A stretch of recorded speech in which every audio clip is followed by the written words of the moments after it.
Hello, underrated. This is I am Tricepta or under Tricepta. This will be my introduction video to the gameplay getter, which is Nick BO2. His link will be in the description below, as well as mine. This is a double nuclear with the MP7 on meltdown.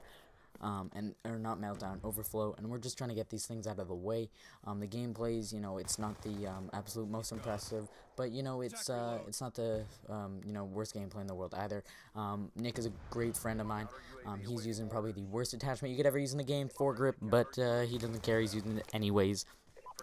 So quickly, what I wanted to just get out of the way is the gameplay. He's rocking in with a couple of buddies, but the only problem here is that he was running support for his buddy who is running swarm, and he picks up, I think, 3 or 4 swarms, which actually makes the nuclears a little bit, longer than they should be. His first nuclear is about 3 minutes. His second nuclear is just a little bit over 3 minutes due to the fact of the swarm.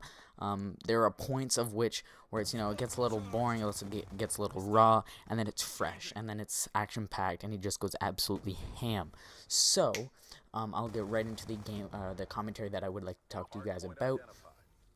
The commentary is Call of Duty Ghosts and the standards. A lot of people are going to be thinking of using support right off the bat. Boom, they're running support, they're going for these gameplays. Whether the standards is 100 plus non-lethals with specialists, using specialists, nothing else, no kill streaks, no nothing. See if you can get a Moab, if there is a Moab.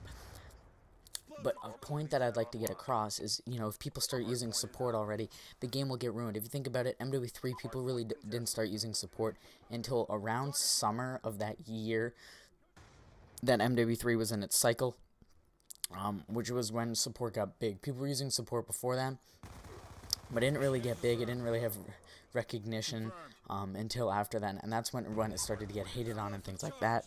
Next is also during Black Ops 2. Black Ops 2 people were using support within the first quarter of the game coming out. People were using support in January, February, which was when it started to get big, and that's when I feel like the game gets ruined. To me, the game gets ruined when people start running support, is when there aren't solo gameplays anymore. If you guys don't know a player quicker than you, is probably, to me, he's one of the best players, because he never runs in support. If he does run in support, he makes sure his gameplays aren't boring. He makes sure that they are not boring at all by not making it just all the kill streaks kills. He's got a ton of gun kills mixed in there as well. Also, something you have to put into consideration for Call of Duty Ghosts, what will it be? What will the standards first be? I remember when Black Ops 2 first came out, I remember seeing on Amp Clan, almost like the day of release, a 100 plus, and I was like, alright, sweet, this game's gonna be based on 100 pluses. So I thought to myself, you know what, I'm gonna go out and get 100 plus. Got myself 100 plus, thought it was great. Boom, a week later, there's already 200 plus uploaded, and it's like 100 plus has just got disintegrated. You uploaded 100 plus, wasn't impressive. Now you gotta look for 100 plus non-lethals, and it's just like, wow.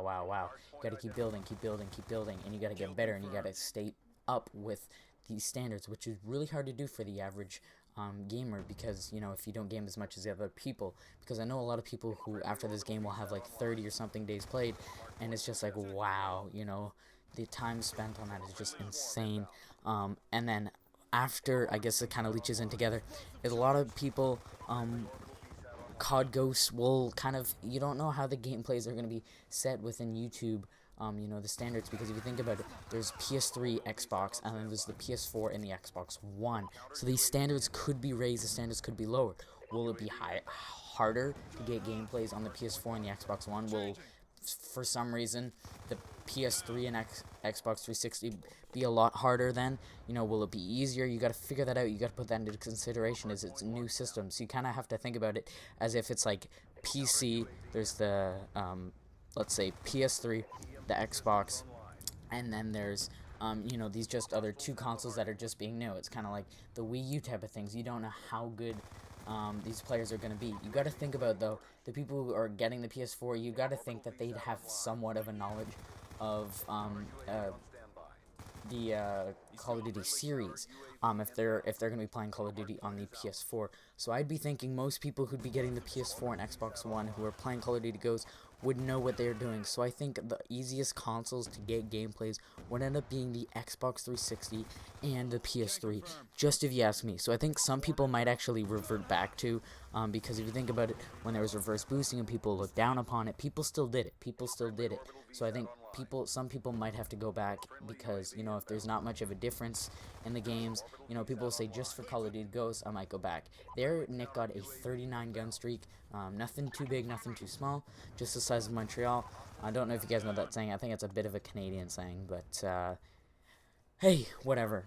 So as I like to continue based on that is the difference between that, because if you have the PS3, you got the PS4, you got the Xbox, you got the Xbox One, you got the PC, you got the Wii U, everything is changing. PC is starting to become smaller, although I know a lot of my friends who are getting into PC. You know, they just never tried it before. They think to themselves, you know what, it's something, you know, I've never done, why not give it a shot? Which I think, why not, you know? But it's something that I feel like it's a little too pricey for me, and that's their own opinion. Also, I believe the people who would be on Xbox One and things like that, would there be Christmas noobs? Because if you think about it, when the PS4 comes out, you know, I'm personally getting the PS4 Christmas. I'm getting the COD Ghost for the PS3, playing it on there, and then when Call of Duty Ghost comes out, I'll be when Call of Duty Ghost comes out, I'll be playing it on the PS3 for about 2 weeks, upgrade it to the PS4 version when the PS4 comes out, so I don't have to be a Christmas noob, you know, so I am up to date. But I think it will be such a different game, and I think that's what's going to be so hard for most individuals to get through, is, you know, if you have a 3-4 KD now, you know, you'll be fine. I think the guys who have like 2s to the maybe 3 KDs, the guys who are usually used to once in a while being able to drop a double nuclear or so, triple nuclear or so, I think it's kind of hard to have a 2 KD and drop a triple nuke, to be honest. But it all depends. But I think those people are going to have the hardest part, because if you think about it, most of the people who will be switching over will be end up being tryhards, or people who just have better knowledge of the game. You don't need to be a tryhard to do well in the game. You just have to have a map knowledge, and I think that's the biggest thing, is, you know, if you have better map knowledge, but this guy has a better shot than you, you know, you may guess that he's coming around the corner, even though you miss your shots a little bit more than he does, you actually were able to, you know, understand or be aware of where he was going to be, which I think is something that that most people don't really put into consideration. The gameplay is winding down within the next minute or so I'll quickly just do a yeah, I guess I could say standby. It's just the first thing that came to my mind.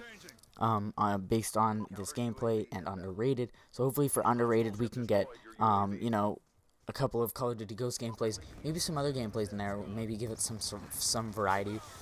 You know, we don't have the largest sub base as of right now, just because the clan did start, and it would be cool just to see where it could go from there.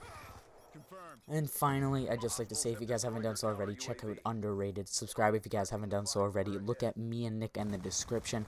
Hopefully you guys had a great day, and look in the links below. Like the video if you guys haven't done so already, and comment as to what gameplays you guys would want to see us from Call of Duty Ghosts. You know, think about what the standards are going to be, you know. Think about what you think the standards will be, and we'll try our best to be able to upload them. And that's all I have to say. Peace. Swarm inbound. He's done. UAV awaiting orders.